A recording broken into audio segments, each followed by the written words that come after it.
Hello friends, आपका अपने channel study for genius में स्वागत है। फ्रेंड्स ये जो सेशन लेकर हम आए हैं आप लोगों के लिए, ये बहुत ही इम्पॉर्टेंट है। अच्छा, इम्पॉर्टेंट क्यों है? क्योंकि फ्रेंड्स आप अगर अग्निवीर की तैयारी कर रहे हैं या जिस भी कंपटीशन की तैयारी कर रहे हैं, उसमें आपको पता है कि जीके जीएस से रिलेटेड क्वेश्चन आते ही आते हैं, ठीक है। और ये जो सेशन लेके आए हैं हम, इसमें आपको टोटल 30 क्वेश्चन देखने को मिलने वाले हैं, ठीक है। और ये 30 क्वेश्चन टोटल आपके जीके जीएस, ठीक है। जीके जीएस में आपका क्या क्या आता है, जैसे कि आपका हिस्ट्री हो गया, जियोग्राफी हो गया, फिजिक्स, केमिस्ट्री, बायो, ठीक है। ये सारी चीज़ें हम फ्रेंड्स जो लेकर आए हैं सेशन आपका, इस वीडियो में आपको सारी चीज़ें देखने को मिलने वाली हैं, ठीक है। तो इस वजह से ये सेशन आपका बहुत ही इम्पॉर्टेंट हो जाता है। अगर आपने अच्छी तैयारी कर रखी है तो आप अपने आप को जांचिए कि हम कितने पानी में हैं, मेरे क्वेश्चंस कितने सही हो रहे हैं, कितने गलत हो रहे हैं, हमें और कितनी मेहनत करने की ज़रूरत है, ठीक है। चलिए फिर स्टार्ट करते हैं। अगर आपने अभी तक हमारे चैनल को सब्सक्राइब नहीं किया तो सब्सक्राइब कर लीजिएगा। अगर किसी भी क्वेश्चन में क्वेरी है, आपको कोई भी दिक्कत परेशानी है, आप कमेंट बॉक्स में कमेंट करके पूछ सकते हैं, ठीक है। उसका रिप्लाई आप तक पहुँच जाएगा। चलिए फिर स्टार्ट करते हैं फर्स्ट क्वेश्चन से, ठीक है। फर्स्ट क्वेश्चन आपका कह रहा है, देखिए 30 का हम लेके आ रहे हैं क्वेश्चन आपके लिए। 30 क्वेश्चन हम करवा चुके हैं पिछले वीडियो में, ठीक है। तो हम नेक्स्ट जो वीडियो ये आपके लिए लाए हैं उसमें आपका 31 से स्टार्ट किया है। ओवरऑल आपको देखा जाए तो एक वीडियो में आपको 30 क्वेश्चन देखने को मिलने वाले हैं, ठीक है। तो 31st क्वेश्चन नंबरिंग के हिसाब से, बट इस सेशन का फर्स्ट क्वेश्चन क्या कह रहा है कि जहाज़ों में समय मापने के लिए प्रयुक्त उपकरण को कहते हैं। अब आपको बताना है कि जो 4 ऑप्शन आपके सामने दे रखे हैं, ऐसे एग्जाम में भी आपको देखने को मिलने वाले हैं 4 ऑप्शन। जहाज़ों में समय मापने के लिए प्रयुक्त उपकरण को क्या कहते हैं? फ्रेंड्स, जो आपके जहाज़ होते हैं, पानी में चलते हैं, उसमें जो टाइमर होता है, मतलब टाइम मापने के लिए आखिर कौन सा मीटर उसमें यूज़ होता है जो आपको टाइम बताता है, ठीक है, टाइम रिप्रेजेंट करता है। तो इसमें से आपको बताना है कि कौन सा सही है, सोनोमीटर, गैल्वेनोमीटर या फिर क्रोनोमीटर या फिर बोलोमीटर। तो इसमें से राइट आंसर आपका क्या होने वाला है? अगर बात कर लीजिए राइट आंसर की, तो इसमें राइट आंसर आपका हो जाएगा क्रोनोमीटर, ठीक है। राइट आंसर आपका बी हो जाएगा, क्रोनोमीटर का यूज़ होता है, ठीक है। चलिए देख लेते हैं सेकंड नंबर क्वेश्चन क्या कह रहा है। सेकंड नंबर क्वेश्चन कह रहा है कि विद्युत आवेश को भंडारित करने के लिए प्रयुक्त उपकरण को कहते हैं। विद्युत आवेश फिजिक्स से देखिए क्वेश्चन आया है। विद्युत आवेश को भंडारित करने के लिए प्रयुक्त उपकरण को कहते हैं। अब आपको बताना है कि उस उपकरण को क्या कहते हैं, प्रेरक, परिणामित्र, संधारित्र या फिर ट्रांजिस्टर। आखिर उस उपकरण को क्या कहते हैं? तो इसमें से आपको राइट आंसर में बताना है बच्चों। इसमें से आप कौन सा ऑप्शन सही होगा 32 में? तो फ्रेंड उसको कैपेसिटर बोलते हैं, कैपेसिटर को हिंदी में संधारित्र बोलते हैं, ठीक है। राइट आंसर आपका बी हो जाएगा। 33 क्वेश्चन नंबर कह रहा है कि स्टेथोस्कोप किस सिद्धांत पर कार्य करता है। स्टेथोस्कोप आपका किस सिद्धांत पर, ये आपका बायोलॉजी से रिलेटेड क्वेश्चन है, ठीक है। किस सिद्धांत पर कार्य करता है, जल्दी से बताइएगा। इसमें से राइट आंसर क्या होने वाला है? तो अगर बात कर ली जाए इसमें राइट आंसर की आपकी, तो इसमें बच्चों राइट आंसर आपका हो जाएगा ध्वनि का धारा में रूपांतरण करता है, ठीक है बच्चों। जो ध्वनि होती है उसकी जो धारा होती है उसको रूपांतरण करता है, ठीक है। ध्वनि का धारा में रूपांतरण करता है। क्या करता है? इसका किसका काम है? ये काम है आपका स्टेथोस्कोप का, ठीक है। 34 नंबर क्वेश्चन क्या कह रहा है? अगर बात कर लीजिए 34 नंबर क्वेश्चन आपका कह रहा है कि बहुत उच्च तापमान को मापने के लिए हम प्रयोग करते हैं। अगर आपको किसी हाई टेम्परेचर को मेज़रमेंट करना है, मापना है, ठीक है, तो उसके लिए हमको क्या करना चाहिए बच्चों, ठीक है। इसमें से राइट आंसर आपका क्या होने वाला है? इसमें से राइट आंसर आपका हो जाएगा ताप विद्युत तापमापी का यूज़ हम लोग करेंगे, ठीक है। किसका यूज करेंगे? तो ताप विद्युत तापमापी का यूज़ करेंगे जब हाई टेम्परेचर मापना होता है, ठीक है। चलिए, श्लीपत का कारक है। अब आपको बताना है कि श्लीपत जो है ये किसका कारक है, ठीक है। श्लीपत का कारक क्या है बच्चों? इसमें से राइट आंसर आपको बताना है जल्दी से। 35 नंबर क्वेश्चन क्या कह रहा है? 5 नंबर क्वेश्चन क्या कह रहा है कि श्लीपत का कारक है, आखिर क्या कारक है इसका? तो इसमें से राइट आंसर आपका हो जाएगा सूत्राभिक्रमी, ठीक है। राइट आंसर आपका क्या हो जाएगा? सूत्राभिक्रमी, मतलब कि राइट आंसर आपका ऑप्शन डी हो जाएगा। 36 नंबर क्वेश्चन आपका कह रहा है कि क्लोरोमाइसिटिन है। अब आपको बताना है कि क्लोरोमाइसिटिन है तो आखिर वो क्या है? प्रतिरोधी है, पेड़ाहारी है, प्रतिजीवाणुक है या प्रति अवसाधक है। इसमें से राइट आंसर आपका क्या होने वाला है 36 में? जल्दी से बताइएगा।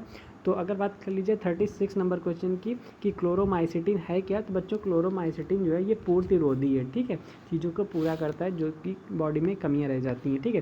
क्वार्ट्ज एक रूप है बच्चों। अब आपको बताना है कि क्वार्ट्ज एक रूप है तो किसका रूप है क्वार्ट्ज, ठीक है। अब आपको बच्चों फ्रेंड्स बताइएगा कि क्वार्ट्ज किसका रूप है आखिरकार।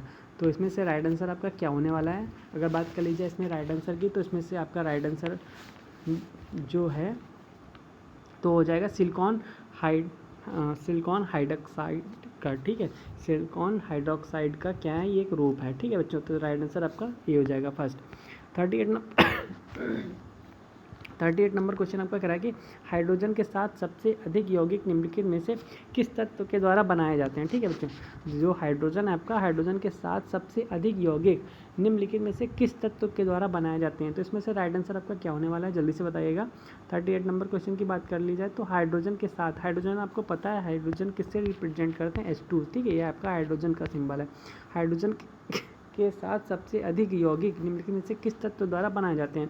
ऐसा मतलब कि आपको बताना है कि ऐसा कौन सा तत्व है जो H मतलब हाइड्रोजन के साथ वो सबसे ज़्यादा, आपको जब आप केमिस्ट्री पढ़ेंगे केमिकल बॉन्ड वगैरह, तो उसमें सबसे ज़्यादा आपको हाइड्रोजन और उसके साथ में क्या है जो आपको देखने को मिलेगा। एग्जैक्टली क्वेश्चन ये पूछ रहा है। तो इसमें से राइट आंसर आपका हो जाएगा बच्चों कार्बन। ठीक है, आपको हाइड्रोजन एंड बच्चों कार्बन जो है आपका सबसे अधिक देखने को मिलेगा। ठीक है, जैसे आपका HCl हो गया। ठीक है, ऐसे रिलेटेड H देखने को मिल रहा है, देखिए यहाँ पे कार्बन देखने को मिल रहा है। ठीक है, Cl से क्लोरीन हो जाता है, बट आपको कार्बन एंड हाइड्रोजन की जो कॉम्बिनेशन है बच्चों सबसे अधिक देखने को मिलती है। ठीक है, अष्टभुज को क्या बोलते हैं इंग्लिश में, ऑक्टोपस बोलते हैं। घोंगा किसे बोलते हैं, इसको स्नेल बोलते हैं। सीपिया और यूनियो को किस फाइलम में शामिल किया जाता है। अब आपको बताना है बच्चों ये जो चीज़ें हैं ये किस फाइलम में आती हैं। ठीक है, आपको पता है, आपने पढ़ा ही होगा ये चीज़ किसकी है, बायोलॉजी से रिलेटेड है। पेरिफेरा, मोलस्का, ठीक है, एनेलिडा या फिर आर्थ्रोपोडा। ये आपकी बात कर ली जाए बच्चों तो ये आपके बायो से रिलेटेड है, और बायो से रिलेटेड है तो आपको बताना है कि फाइलम। ठीक है, ये आपके फाइलम के नेम दे रखे हैं, और ये सारी चीज़ें आपके जैसे घोंगा है, ठीक है, ऑक्टोपस है, ये सीपिया है, यूनिया है, ये सारी चीज़ें किस आपके फाइलम में आती हैं। ठीक है, तो इसमें से राइट आंसर आपका क्या होने वाला है। अगर बात कर लीजिए इसमें से बच्चों क्या होने वाला है, तो इसमें से देखिए अगर इसकी बात कर ले तो ये सारी चीज़ें किस में आती है, मोलस्का में आती है। और अगर मोलस्का में आती है तो आपके राइट आंसर आपका सी में जाएगा, क्योंकि ऑप्शन में आपका सी दे रखा है। ठीक है, मोलस्का में ऑप्शन सी में दे रखा है, तो आपका राइट आंसर सी हो जाएगा। ठीक है, चलिए देख लेते हैं 40 नंबर क्वेश्चन क्या कह रहा है। तो 40 नंबर क्वेश्चन की अगर बात कर ली जाए तो कह रहा है कि ग्रीष्म काल में मरीचिका किस परिघटना के कारण दिखाई देती। अब बात कर लीजिए मरीचिका आखिर होती क्या है। देखिए बच्चों, कभी कभी आप जब भी आपने देखा होगा कि कहीं कभी आप गर्मियों में जब बहुत तेज़ गर्मी होती है, आप किसी 4 व्हीलर या फिर बस में कि ट्रैवल कर रहे हैं और दूर कहीं देखा होगा रोड पे, तो आपको ऐसा लग रहा हो कि यहाँ पे पानी वानी भरा है। ठीक है, कभी आपने देखा होगा, कभी गौर किया होगा, पानी वगैरह भरा, या ऐसा लग रहा हो कि अगर तो रोड नहीं है, तो वो क्या होता है, वो हमारा क्या होता है, वो हमारा जो वहम होता है। ठीक है, ऐसा कुछ होता नहीं, वहम होता है।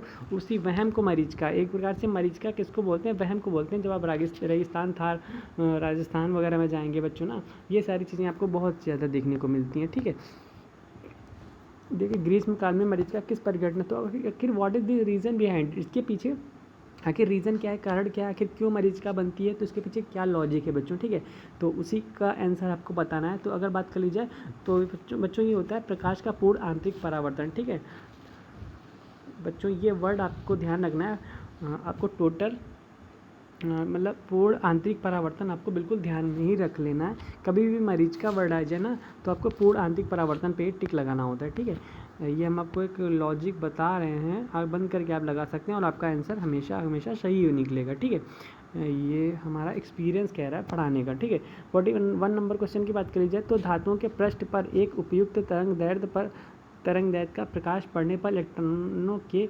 उत्क्षेपण की परिघटना को कहते हैं। अब आपको बताना है बच्चों इसमें से राइट आंसर क्या होगा।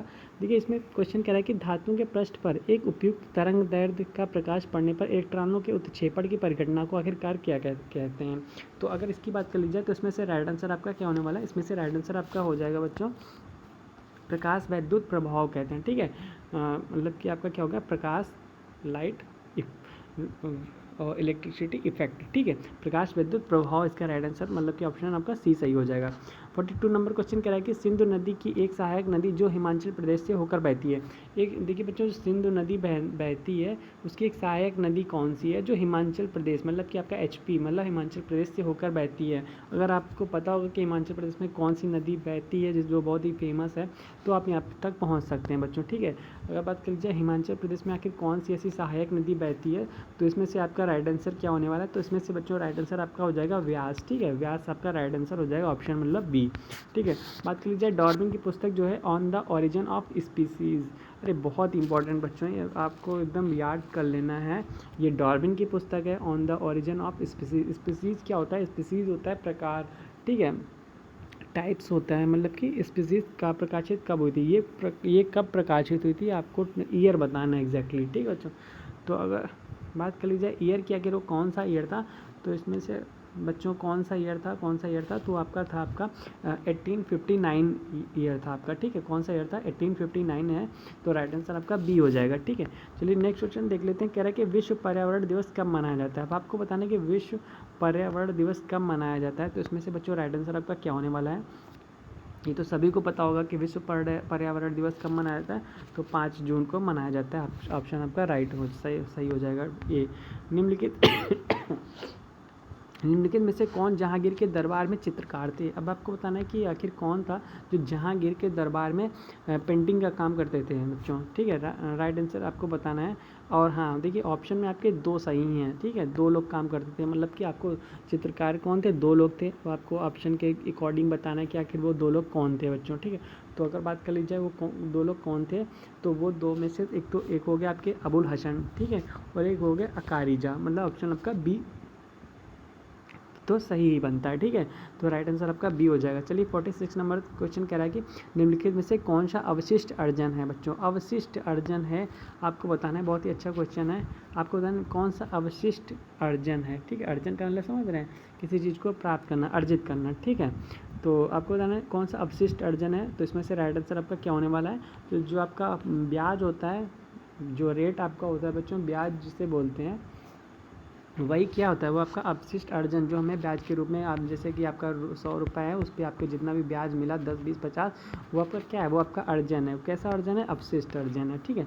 चलिए फिर देख लेते हैं 47 नंबर क्वेश्चन कह रहा है कि मत देने का अधिकार और निर्वाचित होने का अधिकार भारत में है, तो किसके पास में है। मत देने का अधिकार मतलब कि मत का मतलब मतदान, ठीक है, अपना वोट देने का अधिकार, और निर्वाचित होने का अधिकार भारत में है, तो किस अधिकार के अंतर्गत ये आता है, किसके अंडर आता है बच्चों। इसमें से राइट आंसर आपका क्या होने वाला है। तो ये चीज़ें बच्चों, ये क्या है, एक वैधानिक अधिकार है, ठीक है, संवैधानिक अधिकार नहीं है, मौलिक अधिकार नहीं है, ये कैसा अधिकार है, ये वैधानिक अधिकार है, ठीक है। 48 नंबर क्वेश्चन की बात कर ली जाए तो कह रहा है कि राष्ट्रीय मतदाता दिवस कब मनाया जाता है। तो आपको बताना है कि राष्ट्रीय मतदाता दिवस कब मनाया जाता है। आई होप ये सभी को पता होगा, बहुत इजी क्वेश्चन है। तो ये कब मनाया जाता है, तो ये मनाया जाता है बच्चों 25 जनवरी को, ठीक है। और नेक्स्ट डे क्या होता है, 26 जनवरी। चलिए नेक्स्ट क्वेश्चन है, कह रहा है कि निम्नलिखित में से कौन सा युग्म सही सुमेलित नहीं है। तो देखिए बच्चों इसमें से मतलब कि 3 सही हैं। अब आपको सही वाला बताना है, जो गलत होगा वो गलत ही है। फॉर्मिक एसिड, लाल चींटी, एकदम सही है कि नहीं, बिल्कुल एग्जैक्टली बच्चों एकदम सही है, ठीक है। माल्टोज से किससे बनता है, माल्ट से माल्टोज हो गया। अम्ल देखिए नींबू में क्या होता है, नींबू में आपको पता है खट्टा पदार्थ होता है, मतलब कि सी होता है, और सी से क्या होता है, स्कॉर्बिक एसिड होता है, तो ये भी आपका सही है। दही, ये देखो एसिटिक अम्ल बोल रहा है बच्चों, ये नहीं होता है ना। दही और दूध में हमने बताया था आपको राइट आंसर क्या होता है, ठीक है। तो आपका क्या होगा, ये आपका गलत है बच्चों, ठीक है। एसिटिक अम्ल नहीं होता है। एसिटिक अम्ल किस में होता है, एसिटिक अम्ल भी आपका किस में होता है, खट्टे पदार्थों में होता है। एंड इसमें हाँ एसिटिक अम्ल आपका विटामिन ए में भी पाया जाता है, ठीक है, बट दही में नहीं बच्चों, ठीक है, दही में नहीं होता है। चलिए फिर देख लेते हैं आपका नेक्स्ट क्वेश्चन क्या कह रहा है। 15 नंबर क्वेश्चन कह रहा है कि निम्नलिखित में से किस एक को हास्य गैस कहते हैं बच्चों। हास्य गैस मतलब वो होती है ऐसी गैस जब कुछ भी अनहोनी होनी होती है, या कुछ भी मतलब ऐसा भीड़ को हटाना होता है, तो हास्य गैस छोड़ दी जाती है। आखिर वो कौन सी गैस है जिसको हम लोग तो हास्य गैस बोलते हैं। क्यों बोलते हैं, क्योंकि वो गैस रिलीज़ करने के बाद लोग हंसने लगते हैं अपने आप से, ठीक है, उनको वो अपनी हंसी नहीं कंट्रोल कर पाते हैं और हंसते रहते हैं, ठीक है। उसका आखिर केमिकल नेम क्या है बच्चों, ठीक है, केमिस्ट्री का क्वेश्चन है, तो उसका नेम है बच्चों आपका उसमें राइट आंसर आपका हो जाएगा नाइट्रस ऑक्साइड। ठीक है, नाइट्रस ऑक्साइड को N2O भी बोलते हैं। ठीक है, तो इसमें से राइट आंसर आपका क्या हो जाएगा, सी हो जाएगा। देखिए नाइट्रस ऑक्साइड को लॉफिंग गैस भी बोलते हैं। ठीक है, लॉफिंग गैस हो गया या फिर हास्य गैस हो गई या हंसाने वाली गैस, इस टाइप के नाम से जाने जाते हैं। इसकी खोज कब हुई थी, तो इसकी खोज आपकी 1793 मतलब कि 1793 ईस्वी में हुई थी। आखिर ऐसे कौन से महान वैज्ञानिक थे, उनका नाम क्या था, तो उनका नाम था जोसेफ प्रिस्टली। ठीक है, ये आपके 20 क्वेश्चन हो गए बच्चों। ठीक है, 10 क्वेश्चन आपके और देख लेते हैं तो आपके 30 क्वेश्चन कंप्लीट हो जाएंगे। ठीक है, अगर बात कर ली जाए बच्चों फर्स्ट क्वेश्चन की, तो कह रहा है कि टिहरी जल विद्युत परियोजना किन नदियों पर बनाई गई हैं। अब आपको बताना जो टिहरी जल विद्युत योजना है, टिहरी जल विद्युत योजना है बच्चों, ये किन नदियों पर बनाई गई हैं। दो नदियां ऐसी हैं जिस पर ये टिहरी जल विद्युत योजना बनाई गई है बच्चों। ठीक है, तो इसमें से आपको बताना है क्या राइट आंसर हो सकता है। ऑप्शन आपके सामने 4 दे ही रखे हैं बच्चों। ठीक है, तो इसमें से आपको जल्दी से बताना है क्या हो जाएगा बच्चों। तो वो आपका हो जाएगा, देखो एक तो हो जाएगा भागीरथी एवं भिलंगना नदी हो जाएगा। ठीक है, कौन सी नदी है, तो देखिए थोड़ा आपको और डिटेल से जानकारी दे दें तो देखिए टिहरी जल विद्युत परियोजना जो है यह है कहाँ पे, तो उत्तराखंड में है। ठीक है, उत्तराखंड में जो है भूकंप प्रवण क्षेत्र के होने के कारण विवादित माना गया है। ठीक है, चलिए देख लेते हैं सेकंड नंबर क्वेश्चन क्या कह रहा है कि मोती मस्जिद कहाँ पे स्थित है। अब आपको बताना है कि मोती मस्जिद जो है वो कहाँ पे सिचुएटेड है, जो कि बहुत ही फेमस है। मस्जिद तो बहुत हैं, कई हैं, बट जो मोती मस्जिद है वो काफ़ी ज़्यादा हाईलाइटेड एग्जाम में पूछा जाता है, क्योंकि है ना। तो ये बच्चों कहाँ पे स्थित है, कहाँ पे है, तो ये देखिए दिल्ली और आगरा में स्थित है। ठीक है, मोती मस्जिद 2 हैं। देखिए अगर बात कर लीजिए तो आगरा की मोती मस्जिद का निर्माण किसने कराया था, तो शाहजहाँ ने कराया था। जबकि दिल्ली में मोती मस्जिद का निर्माण किसने कराया था, वो आपके औरंगजेब ने कराया था। ठीक है, तो मोती मस्जिद कहाँ पे है, आपकी एक दिल्ली में भी है और आपका आगरा में भी है, और किसको निर्माण कराया था वो भी हमने आपको बता दिया है। ठीक है, चलिए फिर देख लेते हैं थर्ड नंबर क्वेश्चन क्या कह रहा है। थर्ड नंबर क्वेश्चन कह रहा है कि जैव विविधता में परिवर्तन दिखाई पड़ता है। ठीक है, जैव विविधता में जो परिवर्तन दिखाई पड़ता है तो कैसा दिखाई पड़ता है। ठीक है, घटता बढ़ता या समान या फिर एक तरफा दो तरफा, मतलब जैसा है। तो मतलब बायोडाइवर्सिटी की बात की गई है बच्चों। ठीक है, बायोडाइवर्सिटी की बात की गई है। तो जैव विविधता में परिवर्तन जो चेंज होता है वो आखिर क्या किस चीज़ को शो करता है, प्रेजेंट करता है, क्या चीज़ दिखाता है। ठीक है, तो ये दिखाता है भूमध्य रेखा की तरफ बढ़ती हुई। ठीक है, अब आपको पता है भूमध्य रेखा क्या होता है, ये आपका ग्लोब हो गया, ये चीज़ जो है आपको ये देखिए ये भूमध्य रेखा हो गई। ठीक है, ये आपकी भूमध्य रेखा होती है, ये कर्क रेखा, मकर रेखा, तो इसके बीच में जो है ये आपकी बायोडाइवर्सिटी सबसे अधिक होता है। ठीक है, तो भूमध्य रेखा की तरफ बढ़ती है। ठीक है बच्चों, समझ रहे हैं, मतलब कि ये चीज़ ऊपर से नीचे और ये चीज़ नीचे से ऊपर, समझ रहे हैं, इस टाइप से होती है, मतलब कि भूमध्य रेखा की तरफ बढ़ती है। अब आई होप आप लोग समझ गए होंगे जो हम समझाना चाह रहे हैं। देखिए फोर्थ नंबर क्वेश्चन क्या कह रहा है कि बौद्ध ग्रंथ मिलिंद पन्हों किस हिंद यवन शासक पर प्रकाश डालता है। तो आपको बताना है कि जो बौद्ध ग्रंथ है मिलिंद पन्हों वो किस हिंद यवन शासक पर प्रकाश डालता है बच्चों। तो इसमें से राइट आंसर आपका क्या होने वाला है, अगर बात कर ली जाए तो इसमें से बच्चों राइट आंसर आपका हो जाएगा आपका मिनेंडर। ठीक है, मिनेंडर आपका राइट आंसर एग्जैक्टली सही है। ठीक है, मिलिंद पन्हों किससे रिलेटेड, तो मिलेंडर से रिलेटेड है। ठीक है, 5 नंबर क्वेश्चन की बात करें, सती प्रथा का प्रथम अभिलेखी साक्ष्य प्राप्त होता है तो कहाँ से प्राप्त होता है। सती प्रथा का प्रथम अभिलेखी साक्ष्य प्राप्त हुआ है तो कहाँ से प्राप्त हुआ है बच्चों। इसमें से राइट आंसर आपको बताना है, तो ये बच्चों प्राप्त हुआ है आपके एरड़ से। ठीक है, एरड़ से आपको ये सब सारी चीज़ें प्राप्त होती हैं। ठीक है, मतलब प्राप्त हुई थी। वनस्पति तेल से वनस्पति घी बनाने में प्रयुक्त होता है, बहुत ही अच्छा क्वेश्चन है। एंड ये वही 10th-12th लेवल का क्वेश्चन है बच्चों केमिस्ट्री का। ठीक है, वनस्पति तेल से हम लोग किसकी उपस्थिति में वनस्पति घी बनाते थे। ठीक है, याद आ रहा है कुछ, तो उसी से रिलेटेड क्वेश्चन है, बहुत ही इंपॉर्टेंट क्वेश्चन है। तो ये सारी चीज़ें हमको पता होना चाहिए, हाइड्रोजन की उपस्थिति में ही हम लोग ये केमिकल रिएक्शन वगैरह पढ़ते थे। ठीक है, ऐसे करके। ठीक है बच्चों, आप लोग समझ रहे होंगे। अगर 7 नंबर क्वेश्चन की अगर बात कर ली जाए तो कह रहा है कि आपका शब्द धर्मनिरपेक्ष मतलब सेक्युलरिज्म, बहुत ही अच्छा वर्ड है, बहुत ही अच्छा क्वेश्चन है। सेक्युलरिज्म भारत के संविधान की प्रस्तावना में किस संविधान संशोधन के द्वारा जोड़ा गया था। ठीक है बच्चों, इसमें से आपको राइट आंसर बताना है कि जो सेक्युलरिज्म आपका वर्ड है किस में वर्ड है, ये आपके संविधान में वर्ड है। ठीक है, संविधान में प्रस्तावना जो आपकी प्रिलिम्बल से लिखी गई है उसमें है। तो ये आपको बताना है कि किस संविधान संशोधन के द्वारा इसको ऐड किया था। तो ये आपका राइट आंसर इसमें क्या हो जाएगा, 42 अमेंडमेंट में। ठीक है, 42 अमेंडमेंट में आपका 42 कॉन्स्टिट्यूशन अमेंडमेंट में आपका ऐड ऑन किया गया था बच्चों। ठीक है, चलिए फिर देख लेते हैं आपका 8 नंबर क्वेश्चन क्या कह रहा है। फांसीवाद में किसके नेतृत्व पर प्रकाश किया जाता है। बच्चों आपको बताना है कि जो फांसीवाद में किसके नेतृत्व पर विश्वास किया जाता है, तो इसमें से राइट आंसर आपका क्या होने वाला है। तो अगर बात कर लीजिए फांसीवाद के किसके नेतृत्व पर विकास किया जाता था, तो ये बच्चों इसमें राइट आंसर हो जाएगा एक व्यक्ति के ऊपर विश्वास किया जाता था। ठीक है, कोई भी आपका एक ह्यूमन है उसके ऊपर आप विश्वास कर सकते थे। ठीक है, नेक्स्ट क्वेश्चन है गायत्री मंत्र ऋग्वेद के किस मंडल में वर्णित है। बहुत ही अच्छा इंपॉर्टेंट, बहुत ही अच्छा शानदार क्वेश्चन है कि गायत्री मंत्र जो है आपका कौन सा मंत्र, गायत्री मंत्र पता है, ओम भूर्भुवः स्वः वाला। ठीक है, तो आपका वो जो है आपका मंत्र जो है ऋग्वेद के किस मंडल में वर्णित है। आखिर कौन सा ऐसे मंडल है बच्चों, आपको पता होना चाहिए। तो कौन सा वैसा मंडल है, तो तीसरा मंडल है, दूसरा मंडल है, सातवां मंडल है या फिर 10वां मंडल है। तो इसमें बच्चों राइट आंसर आपका क्या होने वाला है, तो इसमें बच्चों राइट आंसर आपका ए ही हो जाएगा। मतलब कि आपके थर्ड जो आपका तीसरा मंडल है ना, उसमें आपको गायत्री मंत्र जो वो है ऋग्वेद के तीसरे मंडल में आपको देखने को मिलता है। ठीक है, तो 10 नंबर क्वेश्चन देख लेते हैं। 10 नंबर क्वेश्चन आपका कह रहा है कि भारत में प्रथम राष्ट्रीय रक्षा विश्वविद्यालय स्थापित किया गया था। बच्चों ये आपका 13 क्वेश्चन है। ठीक है, इसमें 10 दे रखा है। देखिए हमने 30 से 50 तक 20 उधर किए और 1 से लेकर 10 तक इधर कर लिए, तो आपके टोटल 30 क्वेश्चन कंप्लीट हो जाते हैं इसी के साथ में। ठीक है, इसमें आपको बताना है राइट आंसर क्या है। भारत में प्रथम राष्ट्रीय रक्षा विश्वविद्यालय स्थापित किया गया था, कहाँ पे स्थापित किया गया था, उसका क्या नाम है बच्चों। तो ये इसमें राइट आंसर आपका हो जाएगा गुड़गांव में। ठीक है, गुड़गांव में स्थापित किया था। गुड़गांव कहाँ है, आपके हरियाणा में पड़ता है। वो उसका नाम क्या था बच्चों, बिनौला था। ठीक है, ये आपके गुड़गांव राइट आंसर आपका हो जाएगा। ठीक है, चलिए फिर मिलते हैं नेक्स्ट वीडियो में। आपको हमारा सेशन कैसा लगा कमेंट बॉक्स में कमेंट करके बता दीजिएगा, और वीडियो को ज़्यादा से ज़्यादा अपने फ्रेंड्सों में शेयर कर दीजिएगा। ठीक है, मिलते हैं नेक्स्ट वीडियो में, and thank you for watching this video.